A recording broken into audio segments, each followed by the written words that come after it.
नाशिकसारख्या सांस्कृतिक शहरामध्ये अनेक धक्कादायक प्रकार सुरू आहेत। कॅफेच्या माध्यमातून तरुण आणि तरुणींना गैरप्रकार करण्यासाठी जागा उपलब्ध करून दिली जात आहे आणि या संदर्भात गेल्या अनेक दिवसांपासून शहरात चर्चा सुरू होती, परंतु पोलिसांकडून कुठे कारवाई केली जात नव्हती। अखेर या प्रकरणाची माहिती भारतीय जनता पक्षाच्या आमदार देवयानी फरांदे यांच्यापर्यंत गेली आणि त्यानंतर त्यांनी स्वतः छापा टाकलाय। त्यावेळी कॅफेमध्ये सुरू असलेले प्रकार पाहून त्यांना धक्का बसलाय। आमदार पोहोचल्याचं कळताच पोलीस त्या ठिकाणी दाखल झाले। त्यांनी अनेक तरुण आणि तरुणींना ताब्यात घेतलंय। राज्यातील अनेक शहरांमध्ये कॅफे उघडून त्या ठिकाणी मुलामुलींना प्रवेश दिला जातो।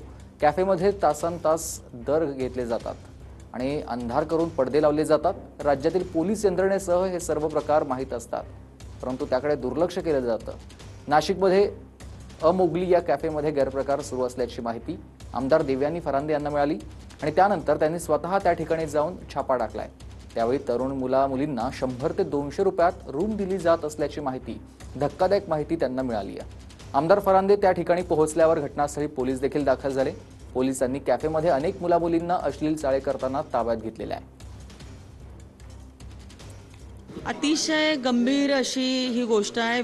नाशिक शहरामधलं गंगापूर रोड विद्याविकास सर्कल जो अतिशय नावाजलेला भाग गणला जातो, त्या भागामध्ये मुगली कॅफे नावाचा हा कॅफे चालू होता आणि त्याच्यामध्ये मुलींना कपल्सला जवळपास भाड्याने काही तासांसाठी काही भाग ह्या हॉटेल्समध्ये दिला जात होता।